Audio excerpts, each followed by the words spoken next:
Dalam setiap keluarga besar, selalu ada satu nama yang menjadi kebanggaan, dan satu luka yang tak pernah disembuhkan. Mereka tumbuh bersama, bersaudara bukan hanya karena darah, tapi karena mimpi yang sama, membangun nama keluarga mereka.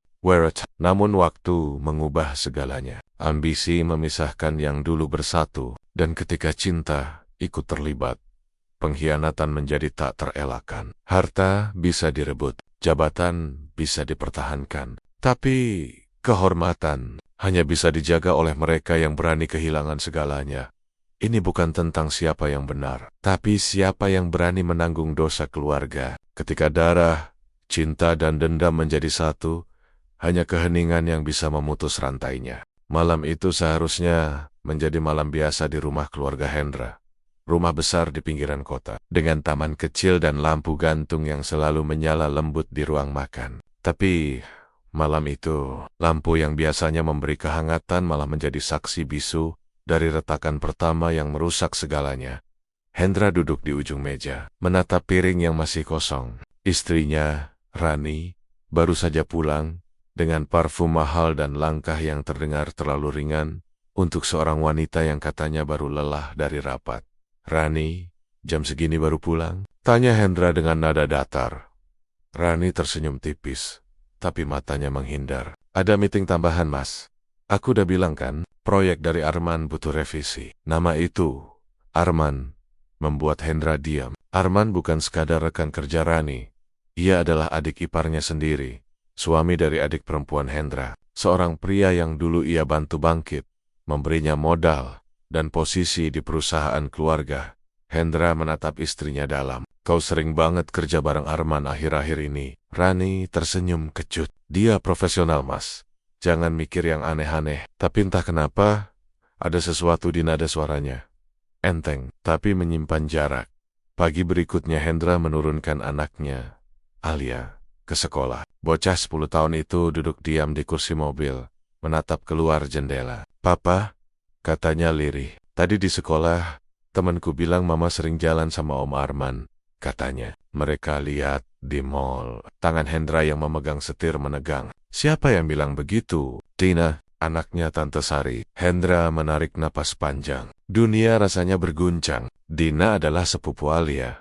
Berarti gosip itu sudah menyebar di keluarga. Hendra pulang lebih cepat malam itu. Ia duduk di ruang tamu. Lampu sengaja diredupkan. Di meja, ponselnya terbuka dengan pesan masuk dari salah satu karyawan perusahaan. "Pak, saya lihat Bu Rani makan malam dengan Pak Arman di Hotel Grand Lotus." Sepertinya bukan urusan kerja. Jantungnya berdebar. Ia tidak ingin percaya, tapi firasatnya sudah terlalu kuat. Setengah jam kemudian, ia duduk di mobil, memandangi dari jauh lobi hotel mewah itu. Dan benar saja, Rani keluar bersama Arman, tertawa seperti remaja yang baru jatuh cinta. Hendra hanya bisa menatap dari kejauhan.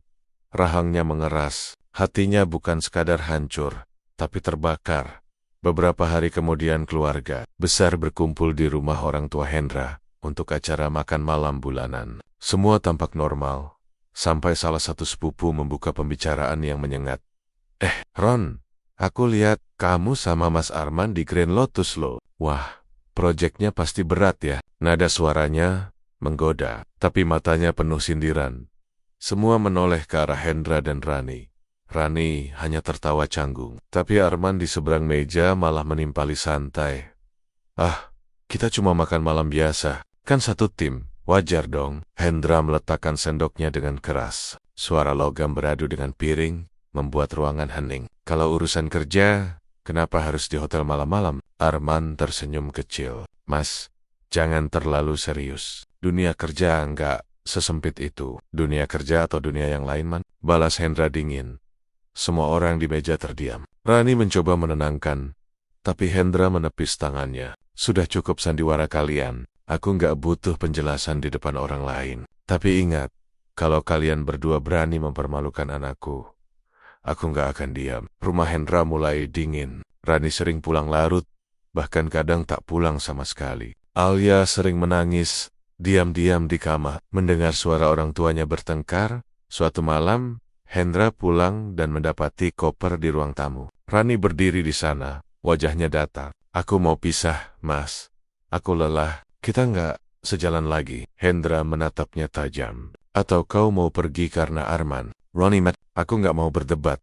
Lalu bagaimana dengan Alia? Rani menatap sekilas ke arah kamar anak mereka. Dia ikut aku. Hendra melangkah mendekat. Kau ambil rumah ini, harta ini, dan sekarang anakku juga. Rani hanya diam. Lalu melangkah pergi meninggalkannya dalam keheningan yang menyesakkan.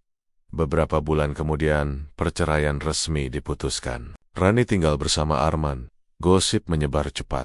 Keluarga Hendra jadi bahan pembicaraan yang paling menyakitkan. Ketika Alia bercerita dengan mata sembab, Om Arman bilang, aku cuma anak gagal dari keluarga kalah. Hendra menatap anaknya. Matanya berair, tapi suaranya mantap. Tidak, Nak. Kita belum kalah. Mereka cuma belum tahu harga sebenarnya dari sebuah nama. Hendra menatap keluar jendela, ke langit malam yang kelam. Dalam diamnya, sebuah rencana mulai tumbuh, perlahan, tapi pasti. Rencana untuk membalas, bukan dengan amarah, tapi dengan kehancuran yang tenang dan pasti. Langit sore itu mendung, seperti ikut menahan amarah di dada Hendra. Sudah 3 bulan sejak perceraian. Rumah besar yang dulu ramai kini terasa kosong. Dindingnya masih menyimpan gema suara tawa Rani dan Alia. Tapi kini hanya sunyi yang menjawab setiap langkahnya. Namun di balik kesunyian itu, ada sesuatu yang tumbuh. Rencana. Setiap pagi, Hendra berjalan menuju bengkel kecil di ujung kota. Ia mulai bekerja dengan tangannya sendiri, memperbaiki mesin memegang bot, dan belajar lagi dari bawah. Orang-orang yang dulu memandangnya sebagai pengusaha, kini hanya melihatnya sebagai pria paruh baya dengan pakaian lusuh dan tangan penuh minyak. Tapi Hendra tidak peduli. Kalau aku ingin membalas mereka, aku harus mulai dari nol. Supaya nanti saat aku berdiri, mereka tahu aku nggak butuh nama mereka untuk jadi besar. Gumamnya pelan. Di bengkel itu, ia bertemu Raffi, mantan teknisi perusahaan yang dulu dipecat secara tidak adil oleh Arman. Pak Hendra, saya pikir Bapak sudah pergi jauh, kata Raffi terkejut saat melihatnya. Hendra tersenyum kecil. Belum, Vi. Aku cuma ganti cara berdiri. Kau masih mau kerja sama orang tua seperti aku? Raffi mengangguk mantap. Kalau tujuannya buat nunjukin siapa Arman sebenarnya, saya ikut, Pak. Mereka pun mulai membangun usaha kecil, CV Hantera, singkatan dari hati dan tenaga rakyat. Meski kecil, Hendra tahu, dari sinilah ia akan menyalakan api balas dendamnya. Di sisi lain sementara itu, di kantor pusat perusahaan Arsa Group, Arman duduk di kursi direktur yang dulu milik Hendra. Ia terlihat puas. Rani duduk di seberang, memeriksa laporan keuangan. Perusahaan makin maju sejak kamu pegang. Man, kata Rani dengan senyum lembut. Arman menyeringai. Tentu, aku yang dulu dianggap cuma adik ipar numpang hidup, sekarang yang memimpin. Ia menatap foto keluarga besar di dinding. Dan lihat, orang-orang itu sekarang tunduk padaku. Roni menandok, tapi hatinya gelisah. Ada bagian dalam dirinya yang masih dihantui tatapan Hendra malam itu. Tatapan kosong tapi tajam seperti pisau. Beberapa bulan berlalu. Bengkel Hendra berubah menjadi perusahaan kecil yang mulai dikenal karena kejujuran dan kualitasnya. Ia mendapat proyek dari perusahaan luar negeri yang mencari mitra lokal untuk peralatan mesin. Suatu pagi, Raffi berlari membawa dokumen. Pak, ini luar biasa. Klien dari Jepang tertarik kerjasama. Kalau jadi, kita bisa jadi penyuplai komponen buat pabrik Arsa Group. Hendra tersenyum dingin. Bagus. Kalau mereka pakai produk kita, aku tahu pintu mana yang bisa kumasuki nanti. Ia menatap papan nama perusahaannya. Hendra akan menelan Arsa Pelen-Pelen, pikirnya. Di kantor Arsa Group, Arman menerima laporan bahwa perusahaan kecil bernama Hantera mulai menarik perhatian investor luar negeri. Cuma perusahaan kecil, ujarnya santai. Tapi penasihat keuangannya berkata, Pak, mereka menyalip beberapa kontrak kita. Bahkan, klien Jepang mulai pindah ke mereka. Arman mendengus. Siapa pemiliknya? Saat ia membaca nama di berkas itu, wajahnya berubah. Pemilik Hendra Wiratame. Kertas itu bergetar di tangannya. Dia masih berani muncul? Jerome, kalau dia pikir bisa melawan aku dari bengkel kumuhnya itu, dia salah besar. Suatu sore, Hendra datang ke pameran industri mesin di Jakarta. Ia mengenakan jas sederhana, tapi wibawanya tak bisa disembunyikan. Arman dan Rani juga hadir di acara yang sama, mewakili Arsa Group. Ketika mereka bertemu di lorong utama, waktu seolah berhenti. Rani menatapnya kaget. "Mas," tapi Hendra hanya tersenyum tipis. "Senang lihat kalian masih bisa tertawa di atas nama yang dulu kubangun." Arman mendekat dengan tatapan merendahkan. "Kau masih hidup rupanya? Kupikir sudah habis dimakan rasa malu." Hendra menatapnya tajam. "Malu itu cuma datang kalau aku berbuat salah. Tapi kalau dihancurkan oleh pengkhianat, itu bukan aib." Etik. Arman tersenyum dingin. "Kau pikir bisa menyaingiku dengan bengkel kampungmu itu?" Hendra menatapnya lama, lalu berkata pelan, "Tapi menusuk, bengkel kampung ini sudah merebut 2 kontrak besar milikmu. Besok, mungkin giliran namamu yang kuambil." Roni menendok, wajahnya tegang. Dalam hatinya ia tahu, pria di hadapannya bukan lagi Hendra yang dulu. Ada api di matanya, api yang tenang, tapi berbahaya. Malam itu, Hendra berdiri di depan jendela kantor barunya. Dari lantai 2 ruko sederhana itu, ia bisa melihat lampu kota berkelip. Raffi masuk membawa laporan. "Semua berjalan lancar, Pak.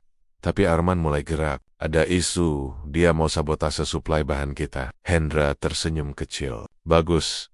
Biarkan dia merasa di atas. Orang yang terlalu tinggi berdiri akan jatuh lebih keras." Ia mengambil foto Alia dari meja, menatapnya lama. "Untukmu, Nak, kita akan ambil kembali kehormatan kita tanpa harus mengotori tangan. Cukup biarkan mereka terbakar oleh api yang mereka nyalakan sendiri."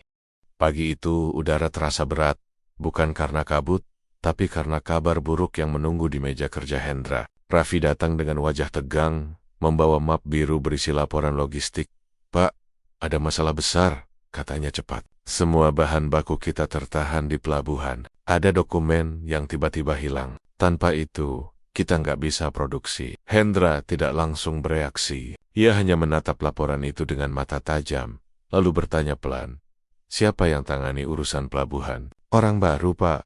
Tapi katanya, dia dulu kerja di Arsa Group." Senyum miring muncul di wajah Hendra. Jadi permainan sudah dimulai. Beberapa hari kemudian, Hendra memutuskan untuk turun langsung ke pelabuhan. Ia menyamar dengan pakaian sederhana, hanya mengenakan jaket lusuh dan topi. Di sana, ia melihat sendiri peti-peti barangnya tertahan, diberi segel dokumen tidak lengkap. Saat ia bertanya ke petugas, jawabannya selalu sama. Perintah dari atas. "Pak, kami nggak bisa lepas tanpa verifikasi dari perusahaan pengawas logistik Arsa Shipping." Nama itu membuat napasnya tertahan. Arsa Shipping adalah anak perusahaan milik Arman.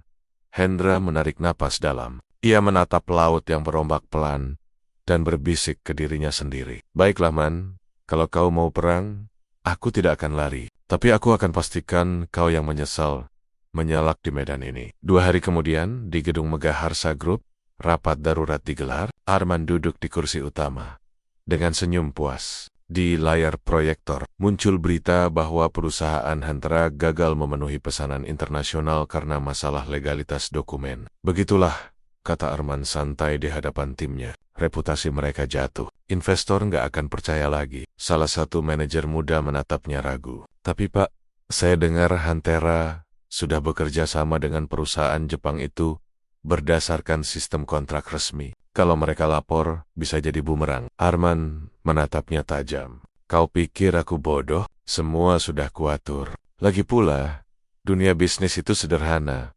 Yang pertama jatuh, selalu dilupakan." Ia tidak tahu bahwa di balik ruangan itu, seseorang sedang merekam seluruh percakapan dengan ponsel tersembunyi. Hendra duduk di kantornya yang sederhana. Raffi datang dengan wajah lega. "Pak, kita punya bukti. Orang dalam Arsa Group ngerekam percakapan Arman soal sabotase dokumen." Hendra menatapnya dalam. "Siapa orang itu?" "Seorang manajer muda. Katanya, dia muak lihat kebusukan Arman. Dia mau bantu Bapak." Hendra mengangguk perlahan. "Bagus, tapi jangan serang dulu. Kita biarkan dia merasa aman. Nanti kita hancurkan di tempat paling terang, biar semua orang bisa lihat wajah aslinya." Beberapa hari kemudian, Arman dan Rani menggelar pesta perayaan kontrak baru di hotel mewah. Semua keluarga besar diundang, termasuk orang tua Hendra, yang datang dengan wajah datar dan kecewa.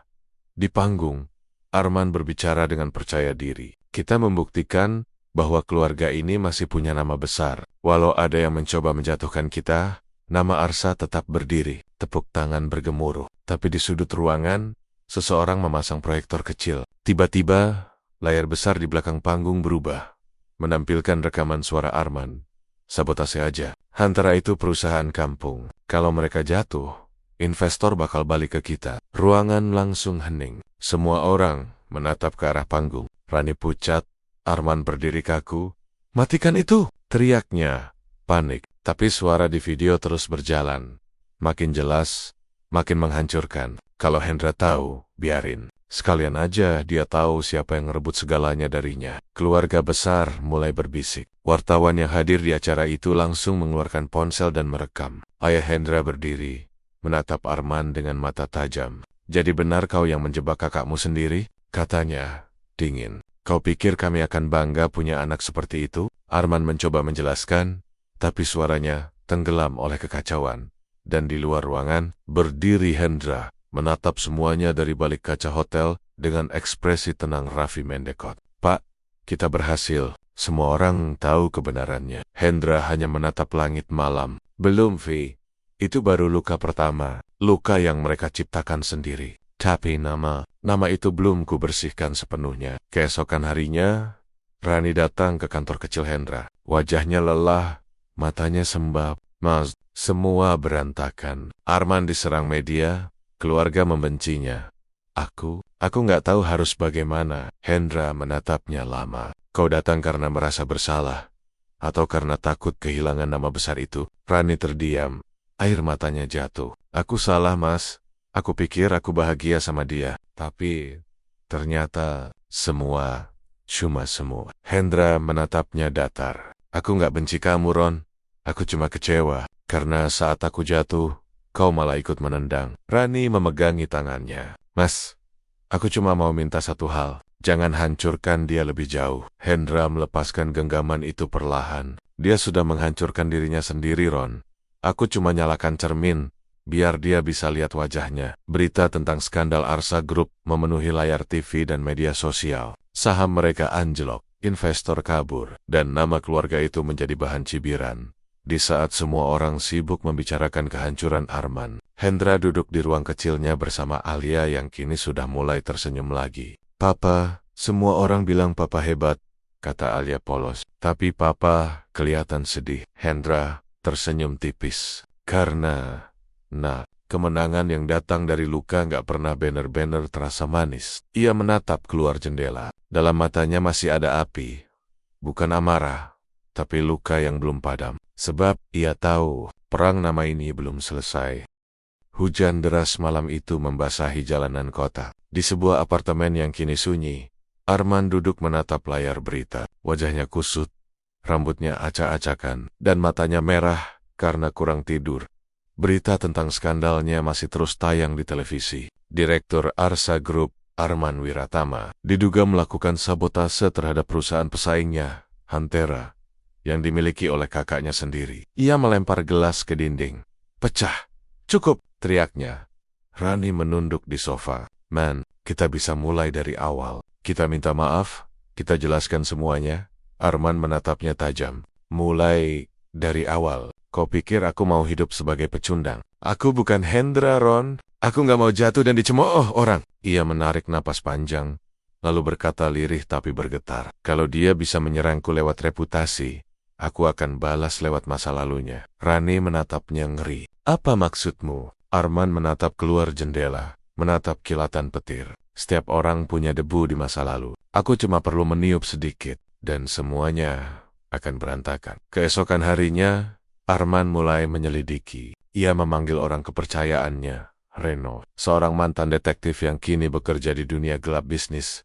Cari semua yang bisa kau temukan tentang Hendra. Perintahnya dingin. Dari masa sekolah, masa kerja, apapun. Aku yakin ada sesuatu yang dia sembunyikan. Reno tersenyum licik. Setiap orang punya rahasia, Pak. Soal waktu aja. Beberapa hari kemudian, Reno datang membawa map tebal berisi dokumen. Arman membuka satu persatu dengan hati berdebar, sampai matanya berhenti di satu halaman. Laporan lama dari kepolisian. Kasus kebakaran gudang proyek baja tahun ke-2005, Tersangka sementara Hendra Wiratama tidak terbukti. Kasus ditutup karena kurang bukti. Arman tersenyum puas. Nah, ini dia, debunya. Hendra yang tak menyadari bahaya sementara itu, Hendra sedang menikmati masa tenang di kantor kecilnya. Usaha Hantera kini mulai stabil, dan reputasinya mulai pulih di mata publik. Alia bahkan sudah mulai ceria lagi, sering membantu di kantor sepulang sekolah. Katanya sambil tersenyum. Nanti di acara sekolah, Papa harus datang ya. Aku mau tunjukin Papa ke semua teman-teman. Biar mereka tahu Papa bukan orang jahat seperti yang dulu mereka bilang. Hendra menatapnya haru. Papa janji. Namun di balik kebahagiaan itu, badai mulai terbentuk diam-diam. Serangan balik malam itu. Berita mengejutkan muncul di media sosial. Terong, pendiri Hantera, ternyata terlibat dalam kebakaran gudang tahun 2005 yang menewaskan 2 pekerja. Nama Hendra Wiratama kembali jadi trending. Foto lamanya, laporan polisi, semuanya tersebar di kantor Hantera. Raffi panik. Pak, ini parah. Investor luar negeri langsung tunda kontrak. Mereka bilang harus klarifikasi reputasi pemilik. Hendra hanya duduk diam, matanya kosong. Ia tahu kasus itu. Ia tahu kebakaran itu. Dan ia tahu ia tak bersalah. Tapi waktu itu satu-satunya yang tahu kebenaran hanyalah dia dan satu orang yang kini sudah tiada. Tapi bagaimana Arman bisa tahu? Gumamnya pelan. Raffi menatapnya prihatin. Dia main kotor lagi, Pak. Dan kali ini dia pakai masa lalu Bapak. Malam itu, Hendra kembali ke rumah lamanya yang sudah lama kosong. Ia berjalan ke halaman belakang, tempat gudang tua dulu berdiri, yang kini hanya tersisa puing dan besi berkarat. Ia teringat malam kebakaran itu. Ia sedang mengawasi pekerja lembur. Lalu salah satu mesin meledak karena korsleting. 2 pekerja tewas. Hendra yang saat itu masih muda dituduh lalai. Tapi bukti mengarah pada kesalahan pemasok kabel, yang tak lain adalah perusahaan milik Arman muda. Ia terdiam. Jadi, ini balasan dari masa lalu. Ia menatap langit, suaranya bergetar. Kalau dulu aku diam untuk melindungimu, Man. Sekarang kau malah pakai itu buat menghancurkanku. Keesokan harinya, Hendra datang ke kantor Arsa Group. Tanpa undangan, tanpa pengawal. Ruang itu masih sama. Mewah, dingin, penuh kesombongan. Arman berdiri di balik meja tersenyum sinis. Wah, akhirnya sang pahlawan datang juga. Apa kabar, Kak? Gimana rasanya dihujat lagi sama publik? Hendra menatapnya tajam. Kau yang sebar berita itu? Arman tertawa kecil. Aku cuma membantu publik tahu siapa dirimu sebenarnya. Hendra mencondongkan tubuhnya. Dulu waktu kebakaran itu terjadi, aku menutupi kesalahanmu. Aku bilang ke polisi itu kelalaianku, supaya nama keluarga kita nggak rusak. Dan sekarang, kau pakai dosa yang bukan milikku untuk menjatuhkanku? Wajah Arman memucat sesaat, tapi ia cepat menutupi. Jangan bawa-bawa masa lalu, Mas. Dunia ini cuma peduli siapa yang menang. Hendra berdiri tegak. Kalau begitu bersiaplah, Man. Karena kali ini yang kalah bukan cuma bisnis, tapi nama dan darahmu sendiri. Ia berjalan keluar tanpa menoleh. Arman hanya terdiam. Namun di matanya tersirat rasa takut yang tak bisa disembunyikan. Rani datang menemui Arman. Ia membawa amplop berisi surat pengunduran diri. Aku nggak sanggup lagi, Man. Kau bukan orang yang dulu lagi. Arman menatapnya dengan mata merah. Kau juga mau ninggalin aku sekarang? Bukan sekarang, jawab Rani lirih. Tapi sejak hari kau memilih menghancurkan kakakmu, kau sudah ninggalin dirimu sendiri. Ia pergi tanpa menoleh, meninggalkan Arman sendirian di ruangan yang dulu penuh kebanggaan. Kini hanya menyisakan keheningan dan bayangan masa lalu yang menjeratnya. Beberapa hari kemudian, Hendra menggelar konferensi pers dengan suara tenang. Ia membuka semua data lama, termasuk bukti bahwa pemasok kabel di proyek kebakaran 2005 adalah perusahaan yang saat itu dikelola oleh Arman sendiri. Publik terkejut, media berbalik arah. Arman kembali diserang. Namun Hendra tidak tersenyum. Ia hanya berkata di depan wartawan, ini bukan soal membalas, ini soal membersihkan nama, agar anak saya tahu bahwa kehormatan tidak bisa dibeli, tapi bisa diperjuangkan. Sorotan kamera memenuhi ruangan. Dalam keheningan itu, ia merasa satu hal, luka masa lalu akhirnya dibersihkan, tapi bekasnya akan selalu ada. Arman duduk di ruang tamu apartemennya yang gelap, menatap foto keluarga lama di tangannya, foto yang diambil 20 tahun lalu, dirinya, Hendra, dan ayah mereka, Darmo Wiratama, tersenyum di depan pabrik. Pertama keluarga, namun senyum itu kini terasa seperti ejekan. Ia menatap pantulan dirinya di kaca jendela. Mata itu kosong. Aku kehilangan segalanya, bisiknya lirih. Tapi kalau memang aku harus jatuh, aku tidak akan jatuh sendirian. Beberapa hari terakhir, dunia Arman benar-benar runtuh. Saham Arsa Group anjlok. Investor mundur. Rani pergi tanpa kabar. Bahkan ayah mereka, Pak Darmo, menolak berbicara dengannya. Saat ia datang ke rumah keluarga, penjaga hanya berkata pelan, "Maaf, Pak Arman, Bapak sedang tidak ingin ditemui." Arman menatap rumah megah itu. Rumah yang dulu ia impikan. Kini, ia hanya jadi tamu di tempat yang pernah menyebut namanya. Ia melangkah pergi, tapi di depan gerbang, seorang wanita tua menghampirinya. "Mas Arman, Bapak minta maaf." Arman menatapnya. "Bu Sumi, kau masih di sini?" Sumi, pengasuh lama mereka, menunduk. "Bapak sedang sakit, Mas. Tapi bukan tubuhnya yang sakit, hatinya." Arman terdiam, lalu berbisik, "Sakit karena siapa?" Sumi tidak menjawab. Ia hanya menyerahkan sebuah amplop coklat lusuh. "Bapak bilang kalau Mas Arman datang, tapi jangan dibuka sebelum Mas benar-benar siap." Arman duduk sendiri di meja. Amplop itu di depannya. Tangannya bergetar saat membukanya. Di dalamnya ada beberapa foto tua, surat tulisan tangan, dan satu hal yang membuat jantungnya berhenti sejenak. Hasil tes DNA. Ia membaca perlahan, tak percaya dengan yang ia lihat. Subjek 1, Darmo Wiratama. Subjek 2, Arman Wiratama. Hasil, tidak ada hubungan darah.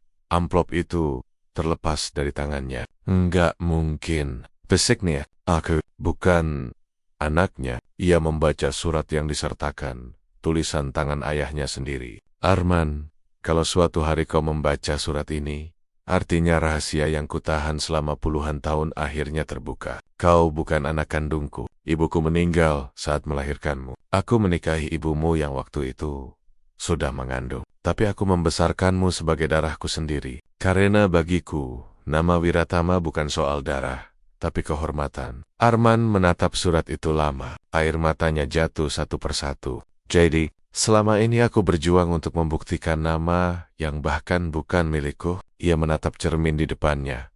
Tapi entah kenapa, malam itu ia merasa cermin itu tidak memantulkan apa-apa. Seperti dirinya tidak punya bayangan.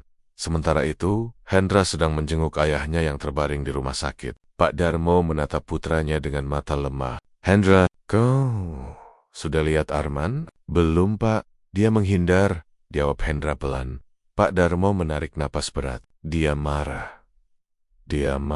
Tapi aku tahu sebenarnya dia terluka. Aku pernah buat kesalahan besar, Nak. Hendra menatapnya heran. "Kesalahan apa, Pak?" Ayahnya hanya memejamkan mata. "Kau akan tahu nanti setelah aku tiada." Hendra terdiam. Hatinya bergetar. Ia merasa sesuatu besar sedang menunggu. Sesuatu yang akan mengubah segalanya. Beberapa hari kemudian, Arman datang menemui Hendra di kantor Hantera. Hendra terkejut melihatnya. Arman tampak lelah. Wajahnya pucat, matanya merah. "Kau datang buat apa?" tanya Hendra dingin. Arman tersenyum pahit. "Untuk menyerah, atau mungkin untuk gitu." Jujur, ia meletakkan surat itu di meja. Hendra membaca, lalu terdiam lama.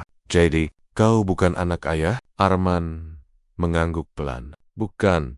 Aku bukan siapa-siapa, Hendra. Aku cuma anak dari seorang wanita yang diselamatkan ayahmu, lalu dibesarkan dengan nama yang bukan milikku." Hendra menatapnya dalam. "Dan karena itu, kau ingin merebut nama itu dariku?" Arman mengangkat wajahnya. "Aku cuma ingin diakui. Aku pikir, kalau aku lebih sukses, lebih kuat, aku akan setara denganmu. Tapi, ternyata, aku cuma berlari mengejar bayangan yang bahkan bukan milikku." Hendra terdiam. Ada keheningan panjang di antara mereka. Dua pria, dua jiwa yang saling menyakiti, kini duduk dalam kebisuan yang anehnya terasa jujur. Hari itu juga, mereka bersama-sama menjenguk Pak Darmo.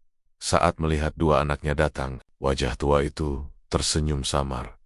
"Jadi, kalian akhirnya bertemu lagi. katanya lirih. Bagas, Arman berlutut di samping tempat tidur. Kenapa, Pak? Pak, kenapa nggak bilang dari dulu? Kenapa biarkan aku hidup dalam kebohongan? Pak Darmo menatapnya dengan mata berkaca. Karena aku takut kehilanganmu, Man.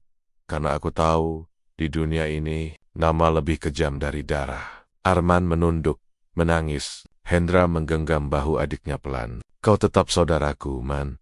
Darah mungkin beda, tapi kita pernah berbagi luka yang sama. Namun Arman menepis pelan tangan itu. Kau bisa bilang begitu karena kau yang punya segalanya, Hendra. Aku cuma sisa yang ditampung dari kesalahan masa lalu. Pak Darmo mencoba berbicara, tapi batuknya makin parah. Alat monitor berbunyi, nyaring. Pap, teriak Hendra dan Arman bersamaan. Namun semuanya terlambat. Pak Darmo pergi malam itu, meninggalkan dua putra yang kini berdiri di antara cinta, dendam dan rahasia. Di pemakaman, hujan turun deras. Semua keluarga berkumpul. Hendra berdiri di samping peti, sementara Arman berdiri jauh di belakang, menunduk tanpa bicara.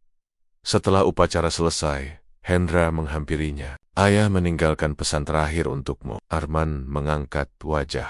Pesan apa? Hendra menyerahkan secarik kertas kecil. Nama bisa hilang, tapi manusia bisa memilih bagaimana ia ingin diingat. Arman menatap tulisan itu lama. Hendra menatapnya dalam. Kau masih bisa memperbaiki semuanya, Man. Nama Wiratama bukan soal darah, tapi tentang cara kita berdiri. Arman menatap tanah makam yang basah, lalu berkata pelan, kalau begitu, biarkan aku menemukan caraku sendiri untuk berdiri, tanpa harus memakai nama siapapun. Ia berjalan pergi, langkahnya berat tapi mantap. Hendra menatap punggung itu, lalu berbisik. Semoga kau akhirnya menemukan bayanganmu sendiri, Man. Waktu berjalan cepat setelah kepergian Pak Darmo. Dunia seperti bergerak tanpa peduli bahwa dua anaknya, Hendra dan Arman, masih berjuang mencari arti dari nama yang somasima, kehilangan makna. Hujan telah berhenti, tapi langit belum kembali biru. Seperti hati mereka masih kelabu, samar, belum menemukan tempat pulang. Sudah 6 bulan sejak pemakaman, Hantara Corp kini berkembang pesat, menjadi salah satu perusahaan manufaktur terbesar di Jawa Barat. Namun di balik kesuksesan itu, Hendra merasakan kekosongan yang sulit dijelaskan. Ia sering memandangi kursi kosong di ruang rapat, tempat ayahnya dulu duduk, atau tempat Arman dulu pernah duduk sebelum segalanya runtuh.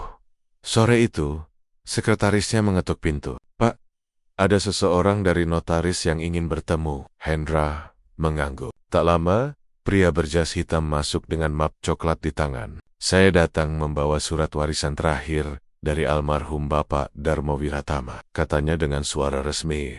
Hendra menggernyit. Warisan, bukankah sudah dibagikan? Pria itu tersenyum tipis. Masih ada satu yang belum, Pak. Warisan terbesar yang tidak disebut dalam surat resmi. Sebuah aset atas nama Darmo Wiratama dan Arman Wiratama. Hendra terkejut. Atas nama Arman juga. Iya, Pak. Sebuah lahan di Cirebon, bekas pabrik pertama keluarga. Sekejap, kenangan lama menyeruak. Pabrik tua tempat mereka berdua dulu belajar menggiling besi bersama ayah. Tempat tawa, kerja keras, dan awal dari semua kebencian. Sementara itu, jauh di pinggiran Surabaya, Arman hidup dengan nama baru, Adi Prasetyo. Ia bekerja sebagai teknisi di sebuah bengkel kapal. Tak ada yang tahu masa lalunya. Tak ada yang tahu bahwa pria dengan tangan berminyak itu dulu adalah direktur besar. Setiap malam, ia duduk di tepi dermaga, menatap laut yang sunyi. Di tangannya selalu ada potongan surat ayahnya yang sudah lusuh. Nama bisa hilang, tapi manusia bisa memilih bagaimana ia ingin diingat. Ia berbisik pelan, seolah bicara pada ombak. Kalau aku mati hari ini, apa yang orang akan ingat? Arman si ambisius atau Adi yang mencoba menebus? Namun hidup punya cara aneh untuk mempertemukan orang yang berusaha melupakan masa lalu. Suatu hari, Hendra mengunjungi pabrik tua di Cirebon. Tempat itu penuh debu dan karat, tapi masih berdiri tegak seperti menolak dilupakan. Saat ia melangkah ke dalam, suara langkah lain terdengar di belakangnya. Ia berbalik. Dan waktu berhenti sejenak, Arman berdiri di sana, dengan pakaian kerja lusuh, rambut sedikit berantakan, tapi sorot matanya berbeda, lebih tenang, tapi juga lebih dalam.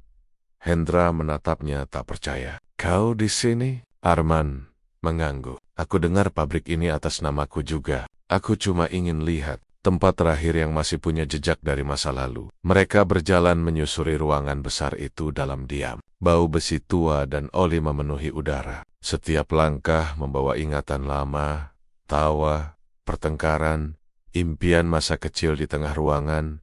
Arman berhenti. Dulu ayah suka duduk di situ kan? Katanya menunjuk bangku kayu di pojok. Hendra mengangguk pelan. Iya, katanya dari tempat itu, dia bisa lihat siapa yang sungguh bekerja dan siapa yang cuma berpura-pura. Arman tersenyum tipis. Kalau dia lihat kita sekarang, menurutmu dia bangga? Hendra menatap adiknya lama. Mungkin dia sedih, karena dua anaknya sibuk membuktikan siapa yang lebih layak. Padahal yang dia ingin cuma lihat kita berdiri berdampingan. Hening, hanya suara angin yang menyusup di antara dinding tua. Arman berjalan ke meja tua dan membuka laci yang berdebu. Di dalamnya, ia menemukan buku catatan dengan tulisan tangan ayah mereka. Hendra mendekat, dan mereka membaca bersama-sama. Jika suatu hari Hendra dan Arman menemukan buku ini, artinya waktuku sudah habis. Pabrik ini bukan hanya aset, tapi tempat di mana semuanya dimulai. Aku ingin kalian membangunnya kembali, bukan untuk harta, tapi untuk nama yang bisa kalian ciptakan bersama. Nama yang lahir dari luka dan pengampunan. Hendra menutup buku itu perlahan. Jadi, ini maksudnya Bapak selama ini. Arman menatapnya. Dia ingin kita mulai lagi, bukan dari atas, tapi dari bawah. Seperti dulu, mereka berdua sepakat untuk menghidupkan kembali pabrik tua itu. Namun, kabar proyek itu segera tersebar dan menjadi bahan gosip di dunia bisnis. Beberapa investor mulai ragu.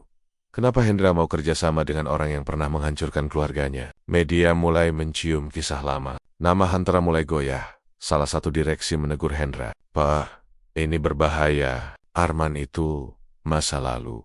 Kalau Bapak ajak dia lagi, citra perusahaan bisa rusak. Hendra menatap mereka dengan dingin. Kalau kalian pikir aku bekerja untuk citra, kalian salah. Aku bekerja untuk nama.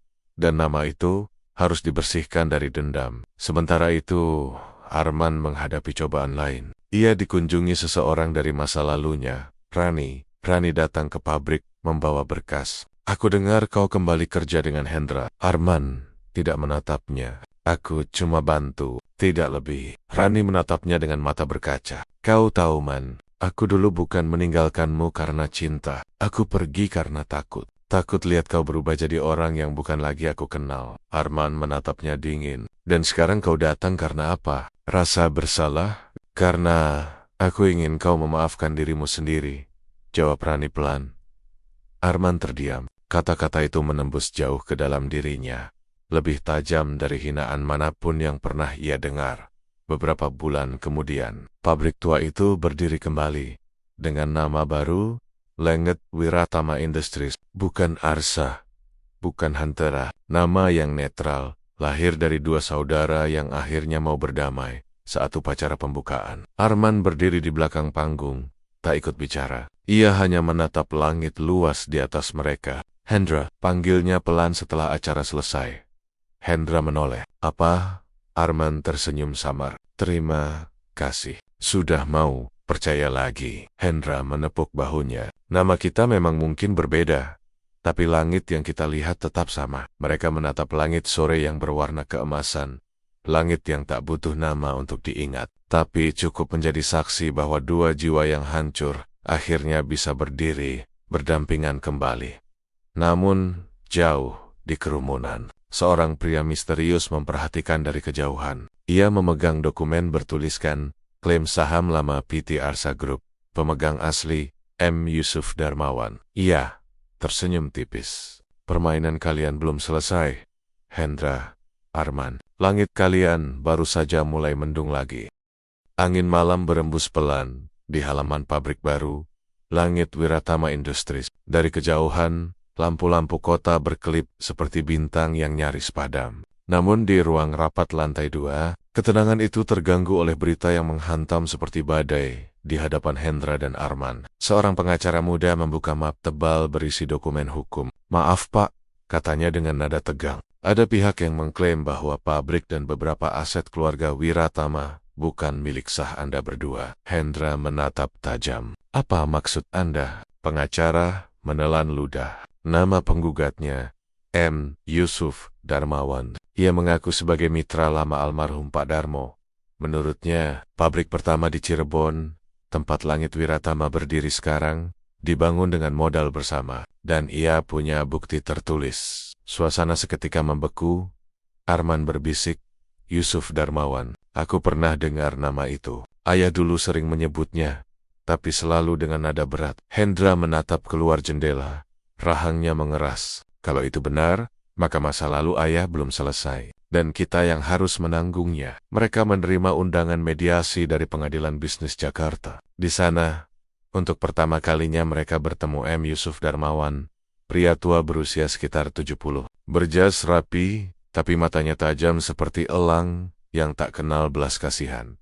Sudah lama, anak-anak Darmo, katanya dengan suara berat. Aku kira nama Wiratama sudah terkubur. Rupanya masih hidup, ya? Hendra menjabat tangannya dengan hati-hati. Kami hanya melanjutkan apa yang ayah mulai. Yusuf tersenyum, sinis. Ayah kalian memang memulai, tapi dia tidak pernah menyelesaikannya. Setengah dari pabrik pertama itu milikku, dan sekarang kalian membangun bisnis di atas tanahku tanpa izin. Arman menatapnya curiga. Kalau itu benar, kenapa baru sekarang Anda muncul? Yusuf mencondongkan tubuh. Karena baru sekarang kalian cukup besar untuk aku tuntut. Malam itu, Hendra dan Arman kembali ke kantor dalam diam. Raffi dan tim hukum mereka mencoba mencari arsip lama, tapi data tahan 1980-an sebagian hilang terbakar dalam kebakaran pabrik dulu. Kalau benar pabrik itu dibangun dari modal bersama, kita bisa kehilangan semuanya, kata Raffi khawatir.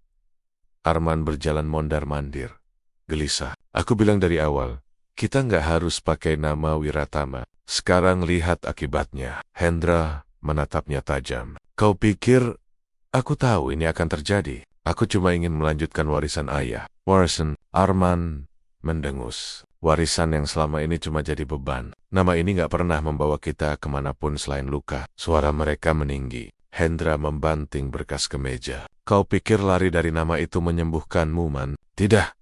Kau cuma bersembunyi di balik identitas baru. Arman menatapnya dengan mata merah. Dan kau tetap jadi bayangan ayah, hidup dengan rasa bersalah, seolah semua bisa ditebus dengan kerja keras. Keheningan menelan ruangan. Dua saudara yang baru saja berdamai, kini kembali berdiri di sisi berlawanan, bukan karena dendam, tapi karena ketakutan kehilangan satu hal yang tersisa, nama yang baru saja mereka bangun bersama.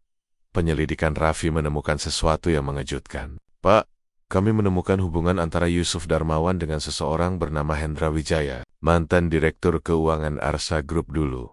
Orang yang dipecat setelah kasus manipulasi saham 6 tahun lalu. Hendra menyipitkan mata. Arsa Group, berarti ini bukan sekadar urusan tanah. Arman menambahkan, bisa jadi Yusuf bekerja dengan mereka. Balas dendam terhadap keluarga kita. Bisa jadi cuma topeng. Malam itu, mereka memutuskan menemui Yusuf secara pribadi di hotel tempat ia menginap.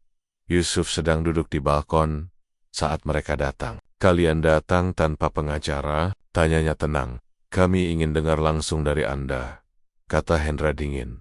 Yusuf menghela napas panjang. Baiklah, aku akan jujur. Aku tidak butuh uang. Aku butuh pengakuan. Ayah kalian dulu bukan hanya mitraku.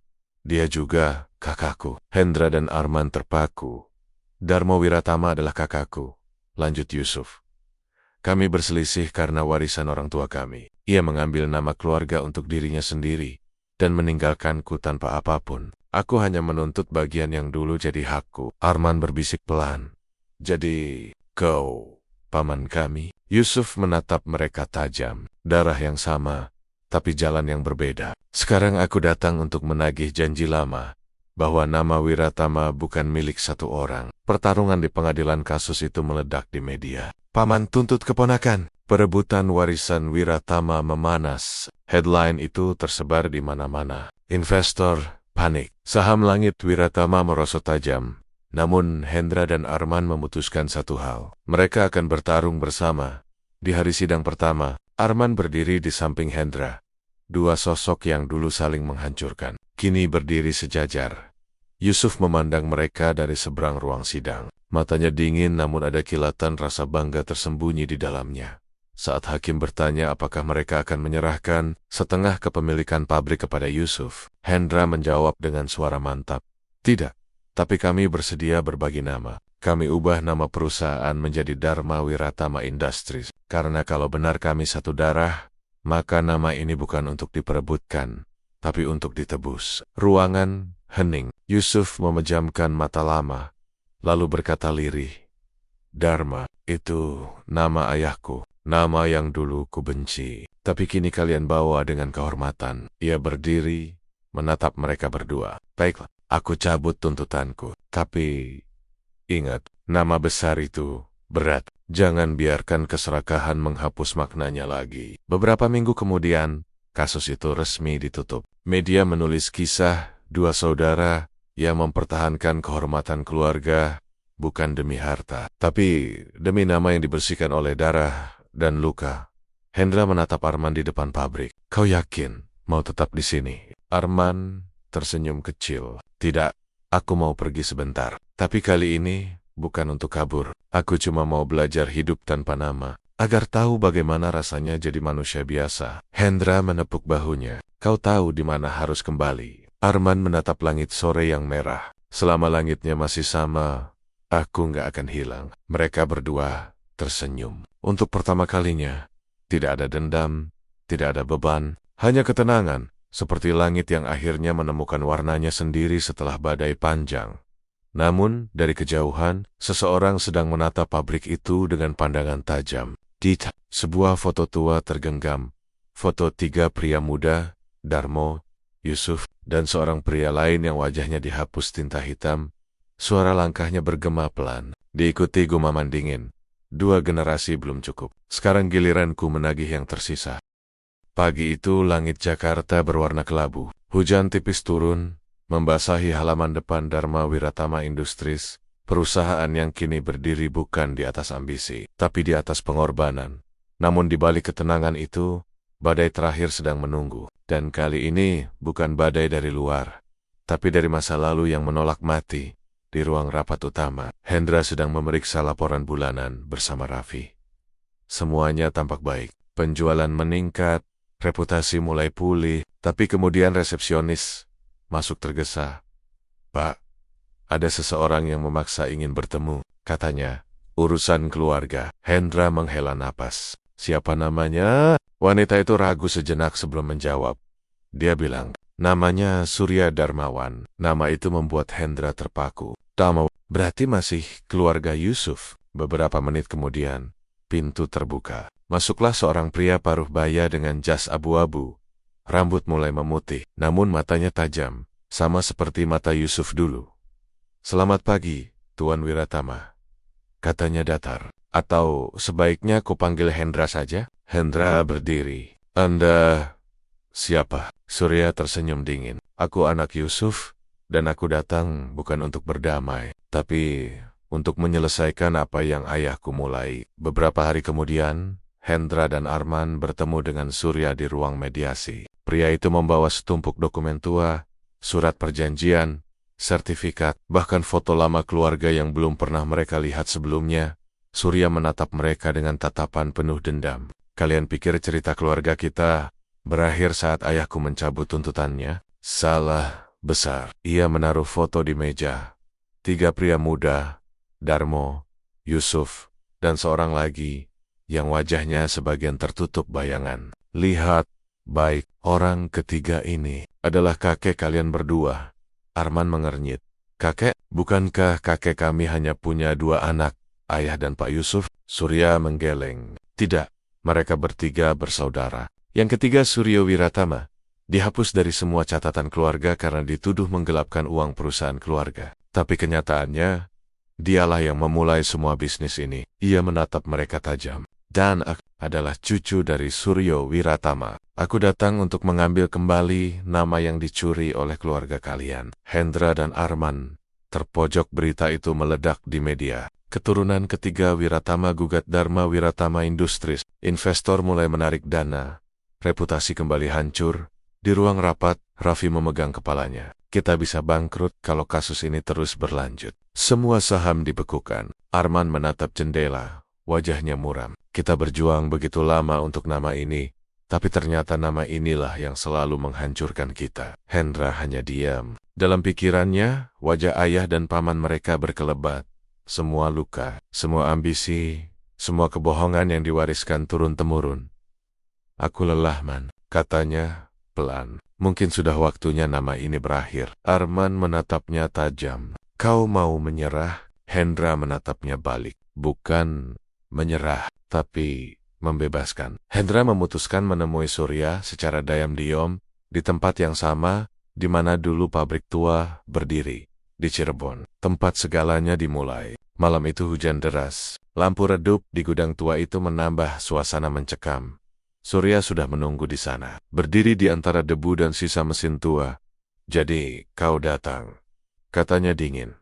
Hendra melangkah perlahan. Aku tidak datang untuk bertarung. Aku datang untuk mengakhiri. Surya menyipitkan mata. Menggek, kau pikir bisa menghapus sejarah? Hendra menatapnya dalam. Tidak, tapi aku bisa memilih untuk tidak mewariskan kebencian lagi. Ia mengeluarkan selembar dokumen dari jasnya dan meletakkannya di meja. Ini surat resmi. Aku dan Arman setuju untuk mencabut seluruh hak penggunaan nama Wiratama dalam bisnis kami. Kami akan ubah nama perusahaan menjadi Langit Dharma Industries, tanpa nama keluarga, tanpa warisan. Surya terdiam, tak percaya. Kau serius? Ya, karena nama ini sudah terlalu lama jadi beban. Kami tidak ingin mewariskannya ke anak kami. Biarlah sejarah keluarga Wiratama berakhir malam ini, bersama semua kesalahan yang pernah dibuat. Untuk pertama kalinya, wajah keras Surya melunak. Ia menatap Hendra lama. Jadi kau memilih kehilangan nama demi kedamaian? Hendra mengangguk. Nama bisa dibangun lagi. Tapi tidak. Beberapa minggu kemudian, Langit Dharma Industries resmi berdiri. Tak ada lagi nama Wiratama di papan besar gedung utama. Tak ada lagi simbol warisan yang menakutkan itu. Di hari peresmian, Hendra berdiri di samping Arman di halaman depan. Media, karyawan dan warga sekitar hadir. Arman tersenyum kecil. Kau sadar nggak? Kita baru saja menghapus sejarah keluarga sendiri. Hendra tersenyum samar. Mungkin memang harus begitu. Kadang, untuk menyelamatkan warisan, kita harus membiarkannya mati dulu. Arman menatap langit yang cerah di atas mereka. Langit tanpa nama, tapi penuh arti. Surya dan pengampunan. Beberapa bulan kemudian, Hendra menerima sepucuk surat. Tidak ada pengirim. Hanya tulisan tangan yang familiar. Hendra dan Arman, aku mengerti sekarang. Dulu aku pikir kehormatan hanya bisa ditegakkan dengan membalas. Tapi kalian mengajarkan aku hal lain. Bahwa memaafkan juga bisa menjadi bentuk kemenangan. Aku akan berhenti mengejar nama itu. Biarkan generasi berikutnya hidup tanpa bayangan kebencian. Surya Hendra menatap surat itu lama. Lalu menatap foto lama keluarga yang tergantung di dinding. Ayah, pamannya, dirinya, dan Arman. Semua wajah itu kini terasa damai. Seolah badai panjang akhirnya berhenti. Malam itu, Hendra dan Arman berdiri di balkon gedung baru. Kota di bawah mereka berkilau. Man, kata Hendra perlahan. Akhirnya kita bisa bernapas ya? Arman tertawa kecil. Iya, tanpa nama besar, tanpa warisan. Tapi entah kenapa justru sekarang rasanya benar-benar hidup. Mereka berdua menatap ke langit, biru, luas, tanpa nama, tapi penuh harapan. Lalu Hendra berbisik pelan, kadang untuk menemukan siapa kita harus berani melupakan siapa kita dulu. Angin malam bertiup lembut, membawa pergi semua nama lama, meninggalkan hanya dua pria yang akhirnya menemukan kedamaian di bawah. Langit tanpa nama. Warisan terbesar bukan nama, bukan harta, bukan darah, melainkan keberanian untuk berhenti mewariskan luka. Kadang, satu-satunya cara mempertahankan kehormatan adalah dengan melepaskannya.